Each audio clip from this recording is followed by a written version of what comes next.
Hello everyone and welcome to this April Tax Insights live session. It's really good to see you. Having logged on about half an hour ago to double check all the slides were working, which they were, they now aren't. So apologies, we don't have slides at the moment, but I can make sure that they are circulated after the session, so you've got those for reference.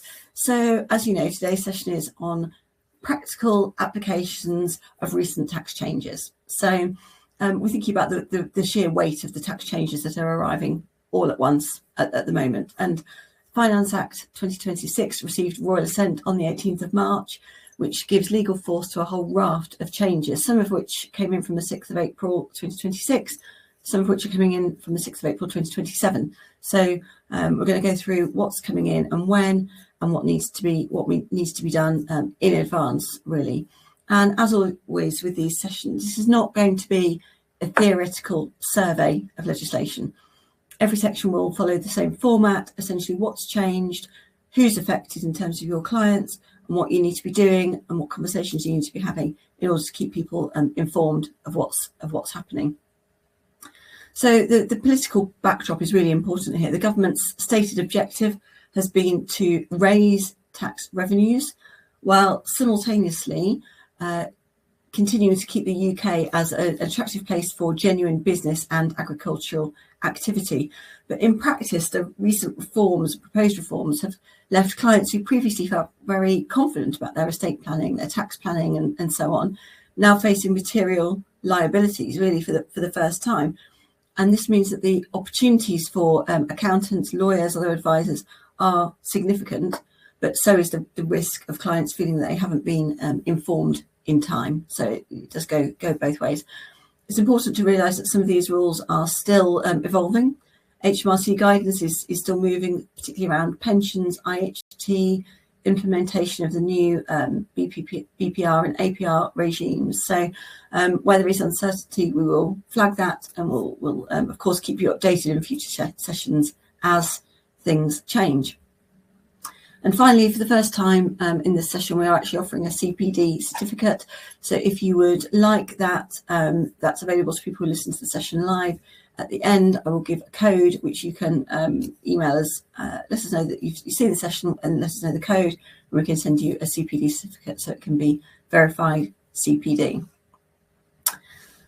So firstly, we're going to talk about inheritance tax and the reforms around business relief, formerly known as business property relief, and agricultural property relief. And this is the most immediately pressing issue for a significant number of clients at the moment, and therefore, on the positive side, a rich source of professional work really for all of us.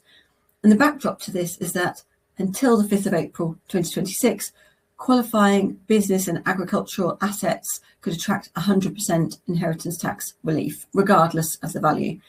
But from the 6th of April, the first £2.5 million of assets, combined BPR and APR, qualifying assets per individual, continue to attract 100% relief.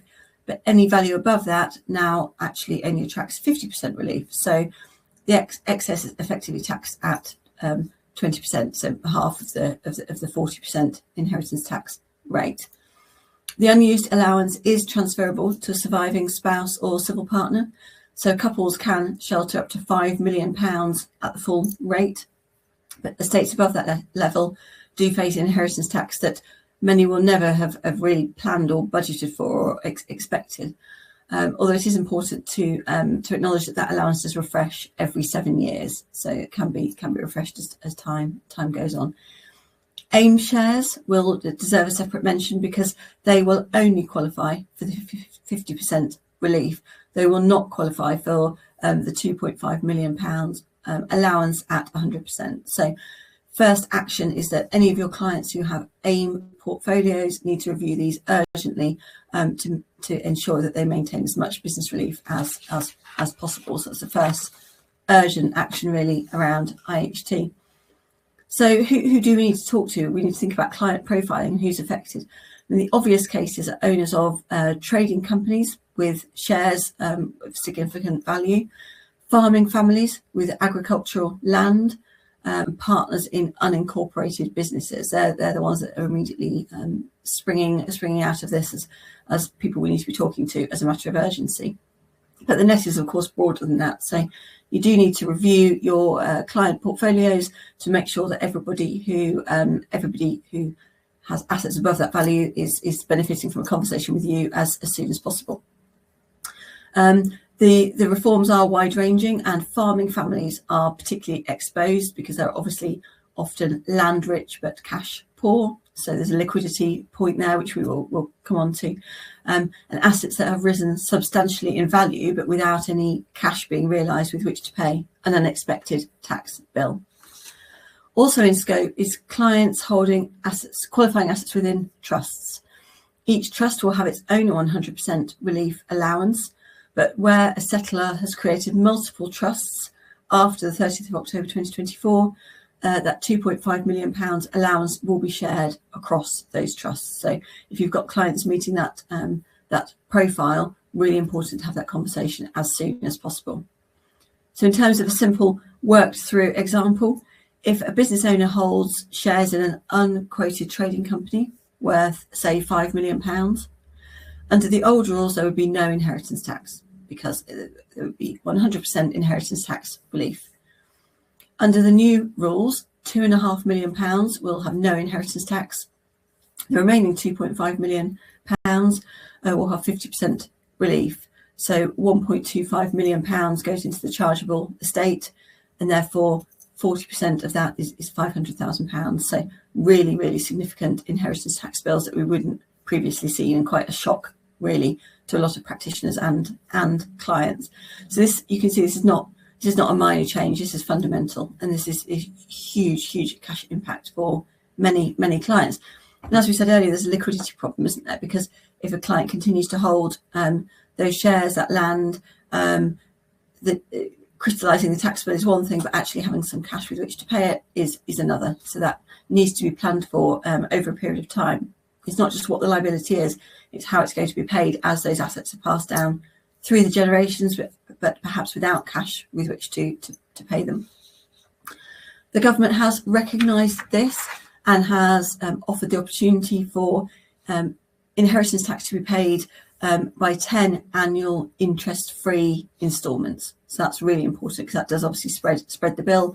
Obviously, a £500,000 bill in the example we just gave on its own is huge. I mean, spread over 10 years, obviously it's still £50,000 a year, but much easier to plan for that than the full 500,000 in one go. Important to note that if payments do fall behind schedule, the full amount will immediately fall due. So that is really important to be aware of. Purchasing life insurance to cover any lump sum due on death is another option. If the policy is written in trust, it will be outside of the estate for IHT, so potentially really good planning point there. The issue obviously is that for older clients or anybody with health issues, insurability may be limited, and premiums themselves may be prohibitive, but it is definitely worth looking into. Also, if a business is growing in value, there is also the option to start to extract some of that prior to the death. So pre-death extraction of funds through dividends or salary from a company might actually reduce the BPR qualifying value later on in terms of inheritance tax. So you can see you'd need to model this, wouldn't you? You'd need to compare the cost of extracting the profits up front compared to the potential inheritance tax at the point of death. So lifetime giving does remain a very powerful tool, really important to help our clients plan for this. But the interaction with the 7-year rule and the capital gains tax planning does need careful management and financial modelling, as we say. Gifting should be explored, the models made, and then clients can make an informed decision. Important to know that there are some transitional rules. So gifts made on or after the 30th of October 2024, but before 6th of April 2026 are assessed under the old rules. But if the donor dies on or after the 6th of April 2026 within 7 years of making the gift, the new rules will apply. So this does have really practical impacts for any gifts where the 7 years has not yet expired. So estate planning should be reviewed, particularly for married couples and civil partners, as wills are likely to need amending to ensure the £2.5 million allowance for the first of the partners to die is not wasted. Wills will sometimes include a standard clause directing that all property qualifying for APR or BPR will transfer to a child, and that might not any longer provide the best outcome. So the standard clauses will need to be reviewed. So a point for the lawyers in the audience here is that it is really important to review those standard clauses and not just rely on what we have used in the past.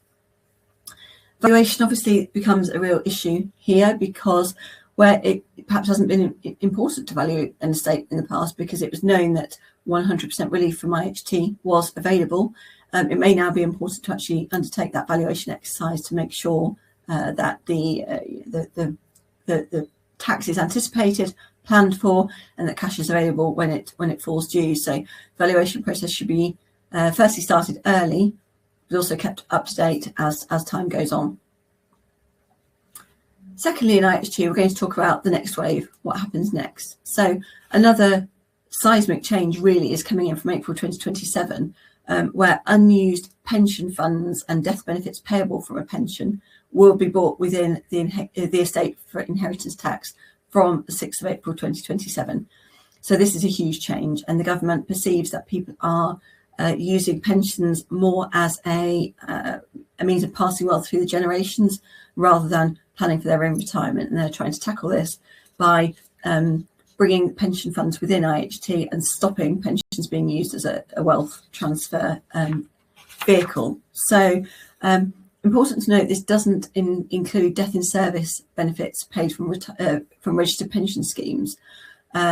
But still, it's a seismic shift, because for over a decade now, pensions have been a really powerful tool for passing wealth between generations, and large pension pots, sometimes in the millions, have been left to children free of any tax, untouched. So that it really is a huge change.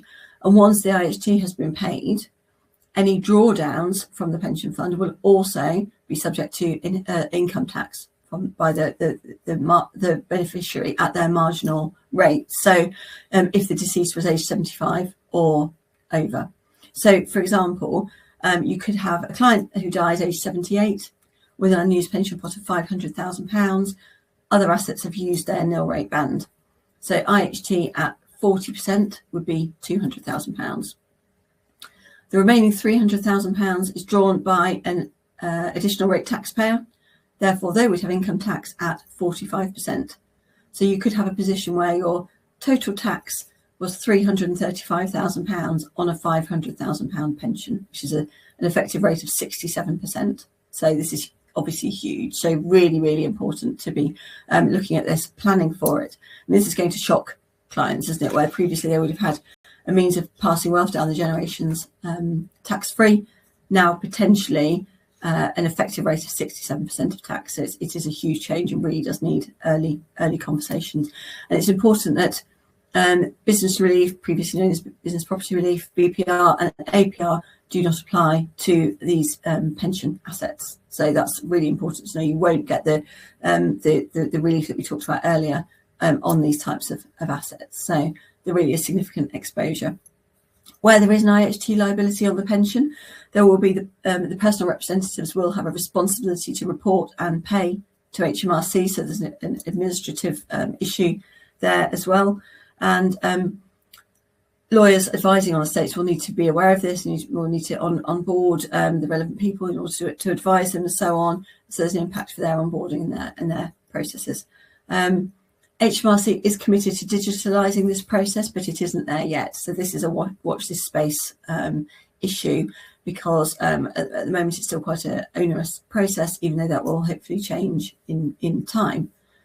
So in terms of practical actions, what can clients do? Firstly, accelerated drawdown, taking pension income now, paying income tax, and then gifting the net proceeds. So not having the inheritance tax, the double tax issue is avoided there. Pension income could be used to fund a life insurance policy, draw the pension down, pay the tax, use the net funds to pay premiums on a life policy written in trust. So the death benefit essentially replaces the pension value IHT free. So that is a potential strategy. And prioritise pension spending. So preserve ISAs, other savings, and use the pension first. I mean, all of these is not going to be a one size fits all. There will be a need to model the different outcomes, the different positions, different scenarios.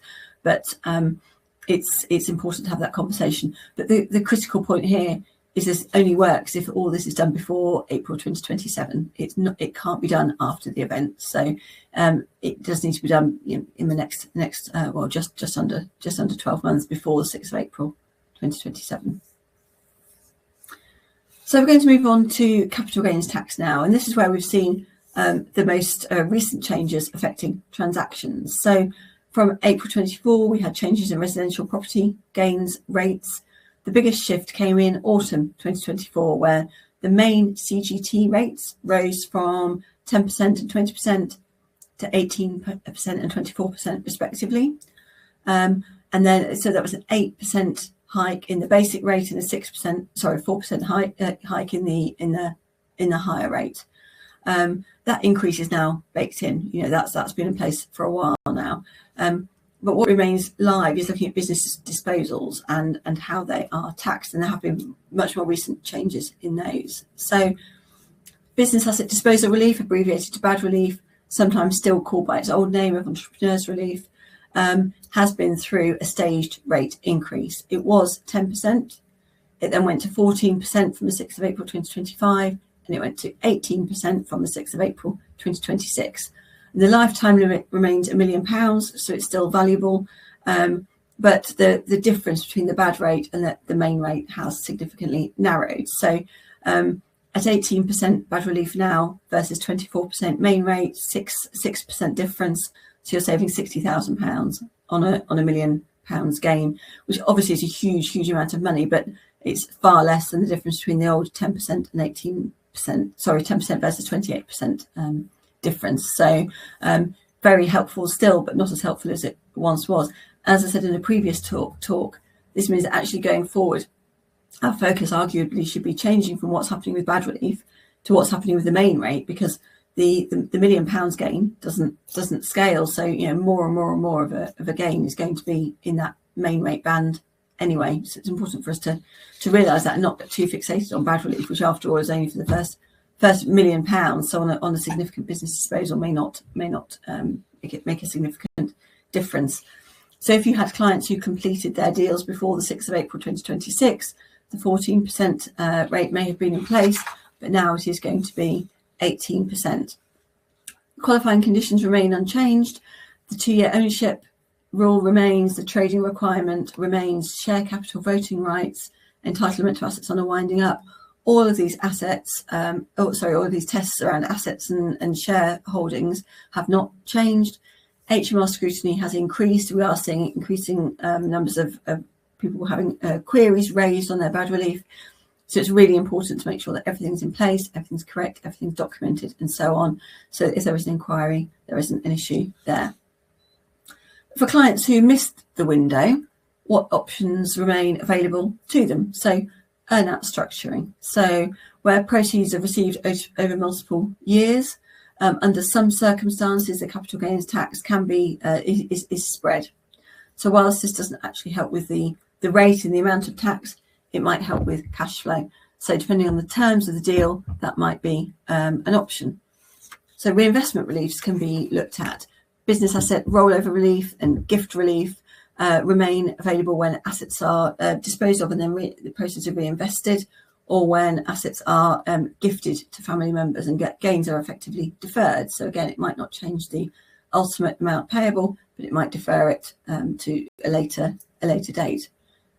EIS and SEIS. So for individuals, there are rules that exempt or reduce certain gains realised on other assets when these are then reinvested into EIS or SEIS shares. So, and this has actually become increasingly beneficial because there have been increases in the EIS company thresholds. So there are wide opportunities there.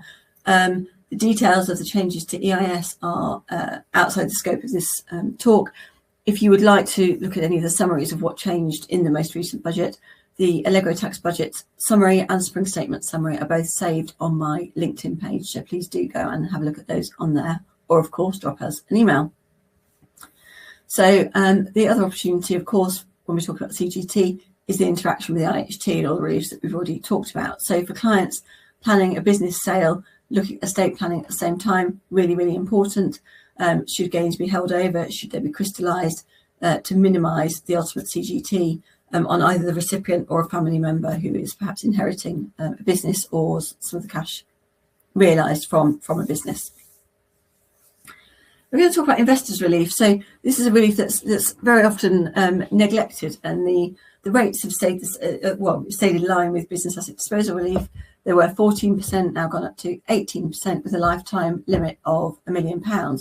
But the conditions are very narrow. So shares must be subscribed for in cash, must be an unquoted trading company, held for at least 3 years, and the individual cannot be an employee or a director during that period. So this is for unrelated investors, not for employee investors who perhaps might use something like EMI instead. So for clients considering angel investments and trying to be efficient from a CGT perspective, it may be possible to get investors relief. It's important that they do consider that. I always say it's the relief that nobody ever asks about. People know about bad relief because when it was called entrepreneurs relief, it was very well known. Has become very well known. Investors relief really hasn't, but it can be valuable if you are investing in a company and you're not an employee or director. So really important to remember that's on the table as well. Just a brief word around carried interest. And this is quite niche. I'm not going to spend too much time on this, but from 6th of April 2026, carried interest is brought within the income tax framework, where it wasn't before. Whilst it's subject to income tax, there is a 72.5% multiplier applied to it, so not the full amount is not brought into income tax. This affects fund managers, private equity professionals who are remunerated in that way, but the effective rate is substantially higher than the previous CGT treatment, particularly when national insurance contributions are also taken into account. So any advisors on this call who are advising clients in the financial services sector should treat this as a separate planning conversation and a really important change. So really, really big update there in terms of carried interest coming out of CGT into income tax treatment. Just a reminder, and this is not a new change, actually, this has been in for a few years now, but it is still frequently forgotten. For residential property disposals subject to CGT, primarily second homes, investment properties, the 60-day reporting and payment rule continues. So gains must be reported and CGT paid within 60 days of completing the sale. Any late reporting will incur an automatic fine. And although this has been in place for a few years now, people are still falling foul of it. They're doing their ordinary personal tax return, thinking they can report it there, and they're too late. So anybody advising clients with that profile would need to make sure that they're aware of it. As I say, not a recent change, but people are still being caught out. So moving on to making tax digital for income tax. So we're talking about practical applications of recent changes on this call. So making tax digital for income tax came into force on 6th of April for the first group of taxpayers who meet the qualifying income threshold. If they earned more than £50,000 in qualifying income from self-employment or property during the 24-25 tax year, they are now required to comply. Maintain digital bookkeeping records and making quarterly reports to HMRC. And it's important to clarify, this is a quarterly update. It's not a quarterly income tax return. It's a summary of income and expenses that is submitted digitally. It's not the same as doing the full tax return. So it is important to know that the full tax liability is still calculated annually, but there is the obligation now to maintain digital records and submit on time in order to avoid problems in the future and penalties further down the line. So the regime is evolving. From the 6th of April 2026, it draws in people with income over qualifying income over £50,000. From 27, it's £30,000. from 2028 is over £20,000. So you can see it's going to draw in the vast majority of taxpayers very quickly. So attendees on the call should be building their client list now for those cohorts of clients and not waiting until further down the line.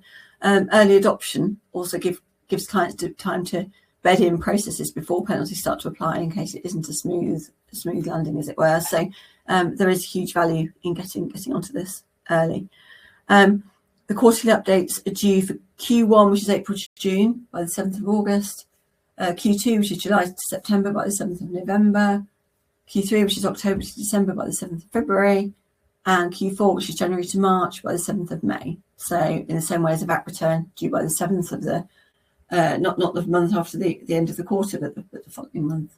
And there is a points-based late submission penalty system. And although HMRC have said there'll be a light touch regime to begin with, I wouldn't expect this to last for much more than the first year. So it is really important to get this right, as early as possible.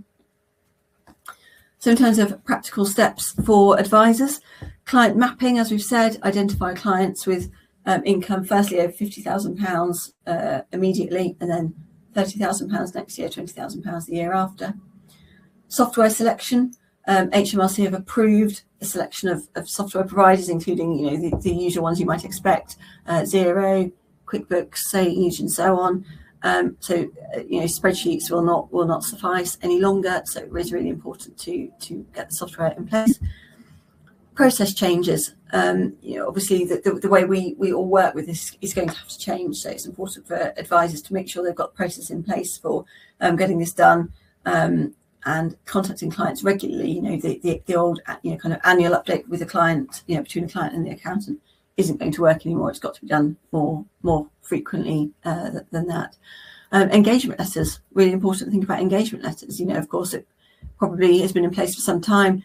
It won't cover quarterly reporting because it just hasn't been needed before. So that will need to be in place. And checking for exemptions. Now, I don't want to over-egg this. The exemptions are very narrow, but there are some exemptions around religious objections, inability to use computers, and so on. So there may be some clients that fall into that, although, as I say, they are narrow, really. Another really important change for advisors is mandatory payrolling of benefits in kind. So from April 2026, benefits in kind must be reported through payroll rather than through the annual P11Ds. Significant compliance change for employers and advisors, really, because again, you need to be aware of what's going on, at the time. So clients who provide company medical insurance, company cars, these sorts of things are going to be impacted, and we'll need to make sure their payroll software is updated. And obviously, this is a significant number of employers, isn't it, with private medical cover and so on being very common. So do need to make sure that that both clients and advisors are aware and have the quarterly reporting, the payrolling in place. This is all part, as you can probably tell, of HMRC compliance push. HMRC are under pressure to raise tax revenues, unsurprisingly, given the economic climate. So they have got a real renewed, push on all of this. I mean, some of the things we've talked about affect smaller taxpayers.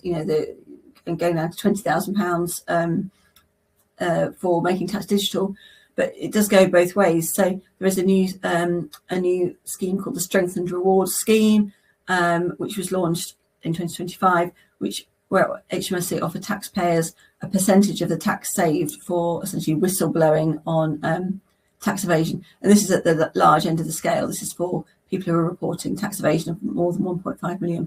So you can see really at all ends of both ends of the spectrum and everywhere in between, HMRC are on a real push to drive up tax revenues. So the next thing I wanted to touch on was umbrella company liability from April 2026. So again, a big shift in risk allocation. So from April 2026, where a worker is supplied through an umbrella company, the end user faces joint and several liability for PAYE and national insurance contributions that the employer fails to account for correctly. So HMRC can pursue the end client instead or as well, essentially. So if your client uses contractors supplied through umbrella companies, they need to audit those arrangements now. Questions to ask would be, is the umbrella compliant with HMRC's intermediaries guidance? Are they accounting for tax and national insurance contributions correctly? Do they use any risky tax planning that might be challenged? Loan schemes, anything offshore, split payments, all these sorts of things. So it's more important than ever to really to really understand. So really important there. For businesses with significant umbrella contractor populations, the potential exposure could be substantial. Taxcare have done some analysis which suggests that businesses with more than 20 umbrella workers might face exposures upwards of £50,000 if arrangements are found to be non-compliant. On a positive note, so we've had a lot of comments here about things that are changing, becoming more challenging, more onerous. One thing that is really important to note is that the EMI scheme, which is a scheme where employers can give shares in their company to employees in a tax efficient way, has been expanded. So whereas the employee threshold was 250 employees, it's now 500. So companies that exceeded that limit can now access the relief. It's a very tax efficient scheme. So just for those who don't know, there's no income tax on a grant of an option. And essentially an employee can lock in today's market value. So if a share is worth, say, £1.50 today, an employee can enter into an EMI option agreement, pay that price when they eventually exercise the shares, and not be taxed on any discount that they receive. And then any gain when the shares are eventually sold would be taxed at capital gains tax rates. So far preferable to giving employees shares at the end, and they would be taxed on the value they receive. So very, very tax efficient scheme. And there is access to bad relief at 18%, even where the usual 5% shareholding criteria for bad relief is not met. So EMI really, really tax efficient. So it's very, very important to know that more companies are now brought into this, because the employee threshold has changed from 250 to 500 employees. And the other change is that previously used to be the case that options would have to be exercised within 10 years. They now have to be exercised within 15 years. So it can make it far more accessible to companies who have an exit in mind, but don't think it will be within 10 years, because previously they would have had to cancel those options and effectively start again. And that might mean that the exercise price had to be higher because the company had grown in value, whereas now they can have an option that isn't exercised until the 15-year mark, and that can still be very tax efficient. So that is a really positive expanded eligibility. We're going to talk about dividends next. Dividend rate planning. I'm sure most people are aware of this, but the dividend rates did change from the 6th of April. So the dividend allowance remains at £500, so £500 tax-free dividends. Basic rate up to £50,000 is now 10.75%. Higher rate dividends now are taxed at 35.75%. So that's for dividends between £50,271 and £125,140. And then beyond that, the additional rate hasn't changed. That remains 39.35%. So for owner managed businesses where there's been a classic salary plus dividends top-up arrangement, this might need to be reviewed. It's less favourable than it once was. The key point is, for the vast majority of people, the advantage hasn't disappeared, it's just narrowed. So it still remains an advantage for most people in taking dividends, because there is no national insurance on dividends as it stands. And therefore, for most people, it is still much more tax efficient, but not necessarily the case. Particularly when we take into account an important point is that when we're looking at things like R&D tax relief, things like the creative sector tax reliefs, orchestra tax relief and so on, the qualifying remuneration for those reliefs has to be salaries or bonuses. It doesn't include dividends. So we've always had to do an exercise where we've said to an individual, it might be more tax efficient for you to take salary and dividends from your company, but that means that the amount on which you can claim R&D tax credits is lower because you can't take those dividends into account when working out the qualifying earnings. If we were to turn it around so that you are taking more salary and less in dividends, you might initially pay more income tax, but the company might be able to make a bigger claim for R&D or creative sector tax reliefs, which then obviously eventually means there's more available to you. So there's always been this sort of trade-off and modelling that would need to be done, and that remains the case more and more. So as well as your typical director remuneration review, it's also really important to think about the impact on things like R&D and creative sector tax reliefs. It may mean that difference is now so narrow in terms of salary versus dividend that actually it swings things the other way if it increases the availability of R&D or creative sector tax reliefs. And what can we do, to tackle these issues? Dividend tax rates rising, things like ISAs are valuable as a home for tax efficient investment income. Overall ISA annual subscription limit remains £20,000, but this will be the last year in 26-27 to maximise those cash contributions before there is a £12,000 cap for the under 65s on the cash element of that. So this is an action for attendees, is to have a look at looking at where investment income is being kept in this last year before the restrictions come in. So just a few more points before we finish. Mandatory registration of tax advisors starts from May 2026, next month. The process hasn't been well publicised, but we are now starting to get more details. From the 18th of May 2026, anybody who interacts with HMRC on client tax matters will be required to register. Registration is at an organisational level. You have to identify your relevant individuals, your officers involved in tax advice.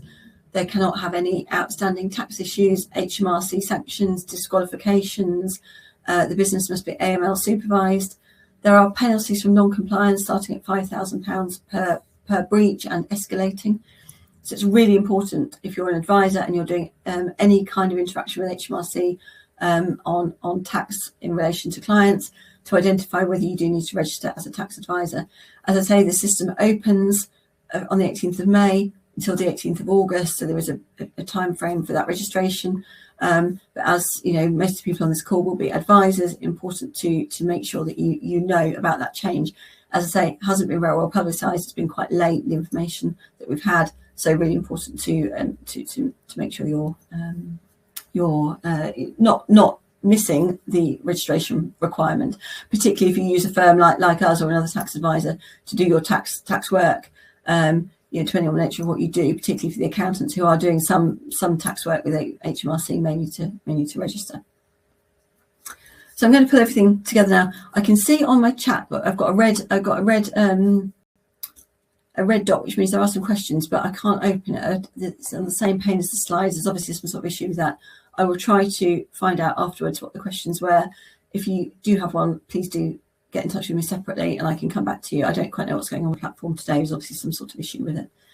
So in terms of immediate actions, before April 2026, well, obviously, we're now past the 6th of April, but any business disposals that are completed before the 6th of April 2026, bad relief at the 14% rate.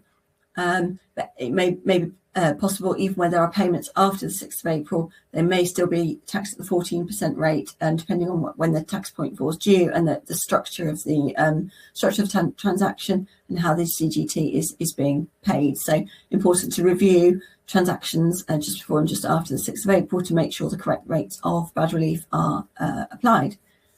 Making tax digital. Clients with self-employment or property income over £50,000 must be on that compliant software by April 2026. Umbrella contractors need to audit arrangements now and build compliance into supply agreements, be asking the right questions, particularly around anything to do with any risky tax planning, essentially. Before 2027, pensions, this huge point around pensions coming within IHT. So clients with substantial pension pots need drawdown strategies. Are they going to draw the money out? Are they going to think about, life insurance payment and so on and so forth? Estate planning. Wills and succession plans need reviewing against these changes. As we said earlier, the APR and BPR cap means that the old way of doing things, standard clauses in wills, transferring things automatically on a death, may no longer be effective. So really important to review those. Ongoing considerations, remuneration strategy. As we just said a few moments ago, always important to keep reviewing those strategies, but particularly now with the narrowing of the benefit in income tax on dividends versus income tax and national insurance on salaries. Important to review that, really, whether that really is the optimum combination, particularly when we take into account things like maximising R&D tax credits and so on. EMI schemes. Companies with employees with more than 250 employees but fewer than 500 employees should review the position, where perhaps previously they might have done might have used a different share scheme rather than using the EMI scheme. They may still be able to use that. And we always say to people, really, if companies fit within the EMI scheme and the criteria, and it really is the gold standard, and they will be able to give their employees a better outcome. So it might actually be worth cancelling old options, reissuing new EMI options, and so on and so forth. Key date summary. So 6th of April 26, RAD relief went up to 18%. The APR BPR cap applies, making tax digital for income over £50,000. Dividend rate increase and joint liability for end users with the umbrella company rules.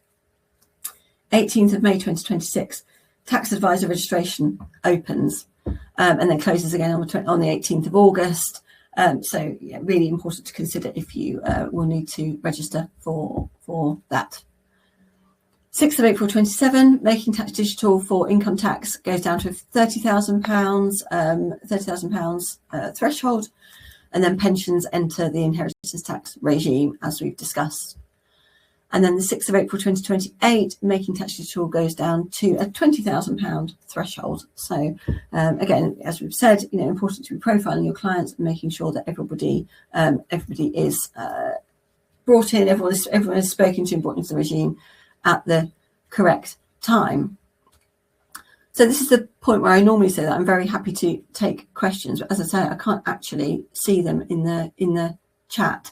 My email address is usually on the slides at this point. As I say, we've obviously got a tech issue today, so I apologise for that.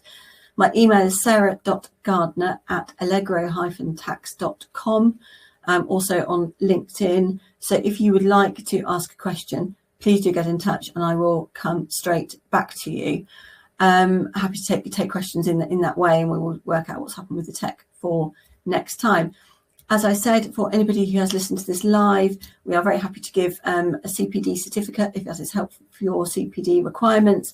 If you email me, sarah.gardner@allegro-tax.com with the code changes26, we will be able to provide you with a certificate that you can then use for your verifiable CPD. So thank you for joining us. I do apologise for the tech issues with the slides and the questions. If you would like the slides or you do have a question, please do email me or message me on LinkedIn. I'll come straight back to you and we'll get you the information you need. So thank you for joining us, and we look forward to seeing you next time.